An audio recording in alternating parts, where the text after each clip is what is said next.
Baiklah, salam sejahtera bagi kita semuanya. Terima kasih bagi para ahli atas kedatangannya ke ruang diskusi yang penuh dengan ketegangan dan juga kekhawatiran ini. Di sini kita akan membahas tentang bagaimana strategi kita dalam menjaga pilar-pilar bangsa dari masa depan. Jadi bagi para ahli silakan duduk dan kita akan membahas tentang kekuatan di dalam bidang masing-masing para ahli. Dipersilakan. Saya Irwan, bidang politik. Saya menyatakan bahwa politik kita semakin kuat dengan pemerintah yang bersih dan partisipasi rakyat yang aktif. Kita berhasil menjaga stabilitas dan keadilan. Demokrasi kita menjadi contoh bagi negara lain. Betul Irwan, saya Dodi dari bidang ekonomi juga ingin mengatakan bahwa kita juga melihat kemajuan yang luar biasa. Diversifikasi ekonomi dan investasi dan inovasi membuat kita mandiri dan tangguh menghadapi tantangan global. Kesejahteraan rakyat meningkat dan kesenjangan ekonomi pun berkurang. Saya Sraudi dalam ahli sosiolog mengatakan, dan jangan lupa kekuatan sosial kita, rasa kebersamaan dan solidaritas di masyarakat semakin kuat. Program-program inklusif yang kita jalankan berhasil mengurangi ketidaksetaraan dan kini masyarakat lebih harmonis dan saling mendukung. Dan saya Monica dari bidang budayawan ingin mengatakan budaya kita juga harus terus berkembang dan semakin dihargai. Warisan budaya kita tidak hanya dilestarikan, tetapi juga diperkenalkan ke dunia. Anak-anak muda kini lebih bangga dengan identitas budaya mereka, dan ini menjadi fondasi yang kuat bagi masa depan bangsa. Selain itu, saya Agnes dan juga rekan saya Ferry sebagai ahli sejarawan mengatakan bahwa sejarah kita semakin kuat. Hal ini dipicu oleh generasi muda yang semakin antusias dalam menyadari dan menggali perkembangan mengenai identitas nasional kita. Nah, jadi kita semua sepakat bahwa kekuatan dalam politik, ekonomi, sosial, budaya, dan sejarah adalah fondasi utama yang menjadi bangsa ini tetap kokoh. Tapi bagaimana kita memastikan bahwa kita terus memperkuat pilar-pilar itu? Ya, saya Dekam dari bidang ekonomi mengatakan kita harus terus berinovasi dan beradaptasi dengan perubahan zaman. Tidak boleh berhenti dengan apa yang sudah kita capai. Kita harus selalu mencari cara untuk memperkuat setiap bidang ini. Dan kita harus memastikan bahwa semua orang dari berbagai latar belakang memiliki kesempatan yang sama untuk berkontribusi. Dengan inklusivitas dan keadilan sosial, kita bisa terus membangun masyarakat yang harmonis dan kuat. Budaya kita harus terus dilestarikan dan dipromosikan. Kita harus menjaga agar generasi muda tetap bangga dan terhubung dengan akar budaya mereka dan tetap terbuka terhadap inovasi dan pengaruh global. Dan kita harus terus mengingatkan tentang sejarah. Jika kita melupakan sejarah, maka kita tidak dapat belajar dari masa lalu. Baiklah, bagi para ahli-ahli sekalian, itulah pembahasan kita tentang kekuatan di dalam bidang masing-masing para ahli. Dan sekarang kita harus mengetahui apa yang menjadi kelemahan di dalam bidang tersebut. Kita berada dalam situasi yang genting. Di bidang politik, kita melihat ketidakstabilan yang semakin parah, korupsi merajalela, dan kepercayaan masyarakat terhadap pemerintah menurun drastis. Ini merusak dasar diri demokrasi kita. Betul Irwan, di sisi ekonomi, situasinya tidak lebih baik. Ketergantungan kita pada hutang luar negeri dan kurangnya diverifikasi ekonomi membuat kita sangat rentan terhadap guncangan global. Kesenjangan ekonomi juga semakin memperburuk situasi. Dan di bidang sosial, kita melihat meningkatnya ketidaksetaraan dan ketidakadilan.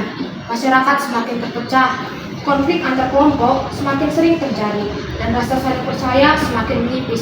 Solidaritas yang pernah menjadi kekuatan kita perlahan-lahan menghilang. Budaya kita juga terancam. Arus globalisasi yang tak terbendung menyebabkan budaya lokal kita terpinggirkan.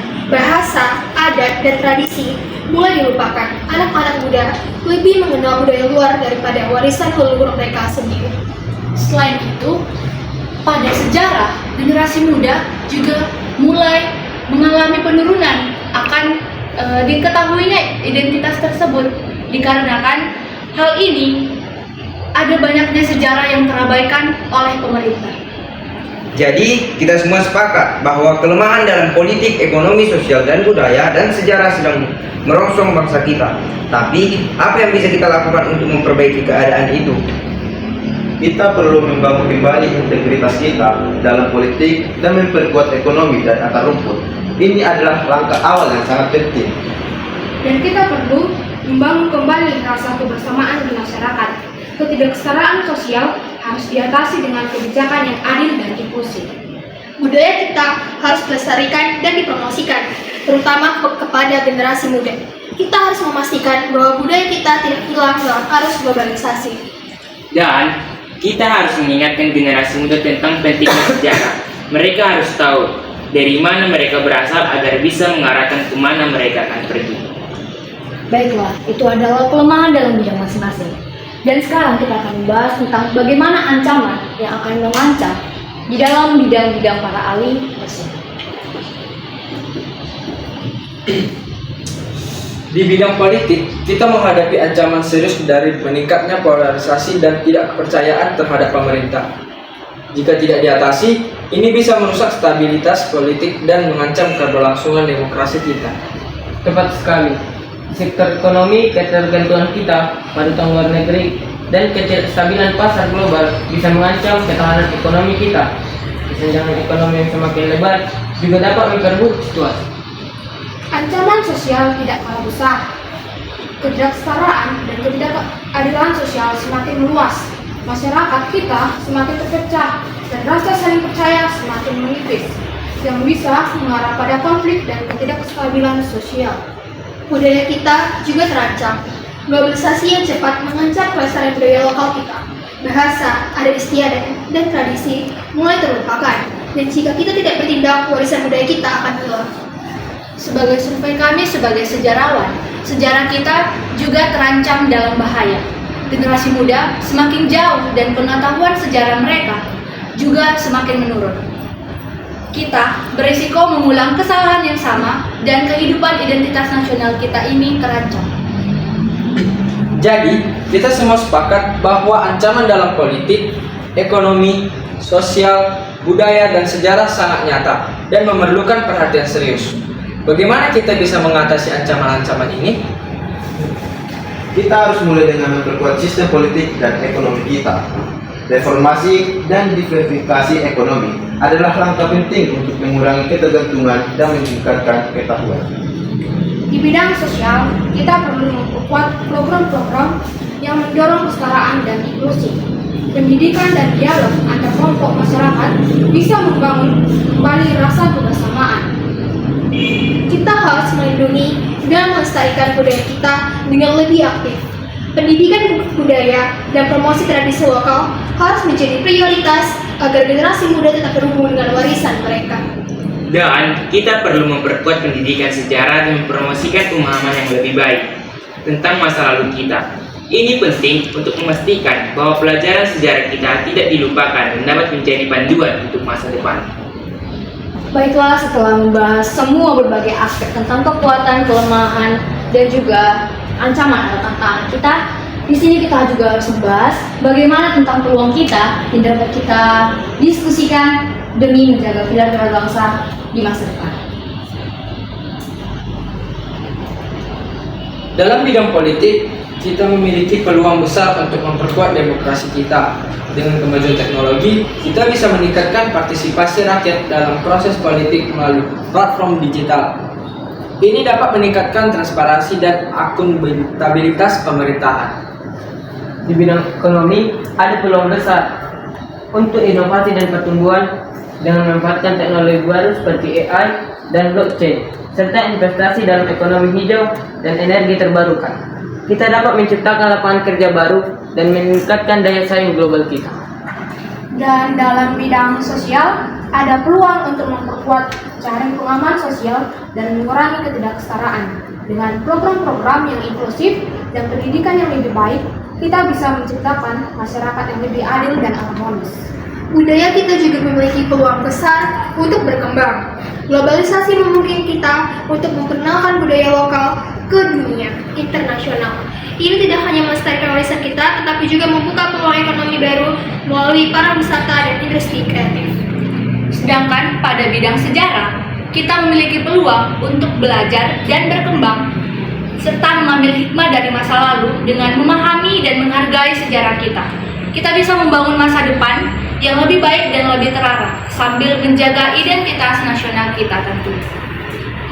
Jadi kita semua sepakat bahwa ada peluang besar di setiap bidang yang dapat kita manfaatkan. Namun, bagaimana kita bisa memastikan bahwa kita manfaatkan peluang ini dengan sebaik-baiknya? Kita harus tetap inovatif dan adaptif. Kita perlu menginvestasi teknologi dan dalam sektor-sektor menjalankan untuk memaksimalkan potensi ekonomi kita. Dan kita harus memprioritaskan program-program yang mendorong kesetaraan dan inklusi sosial. Masyarakat yang sejahtera adalah hasil dari upaya kolektif untuk memastikan bahwa semua orang memiliki kesempatan yang sama.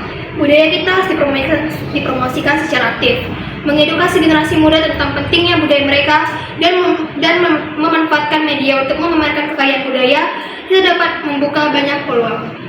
Dan kita harus mengintegrasikan pelajaran sejarah ke dalam kebijakan dan praktik saat ini. Memahami masa lalu membantu kita menghindari kesalahan dan merancang masa depan yang lebih baik. Baiklah, bagi para ahli semuanya dipersilakan untuk berdiri. Terima kasih kepada semua panelis atau wawasan yang sangat berharga dan konstruktif. Hari ini kita telah membahas berbagai kekuatan, kelemahan, dan ancaman yang dihadapi dalam bidang politik, ekonomi, sosial, budaya, dan juga sejarah, serta mengeksplorasi peluang yang dapat kita manfaatkan untuk membangun masa depan yang lebih baik. Sekali lagi terima kasih atas kontribusi dan juga partisipasi bagi para ahli sekalian, dan mari kita lanjutkan upaya kita ini dengan semangat yang tinggi dan dedikasi untuk menciptakan masa depan yang lebih baik bagi masa depan. Dan sekarang inilah waktunya kita berpisah dan juga sampai jumpa di rapat selanjutnya. Coba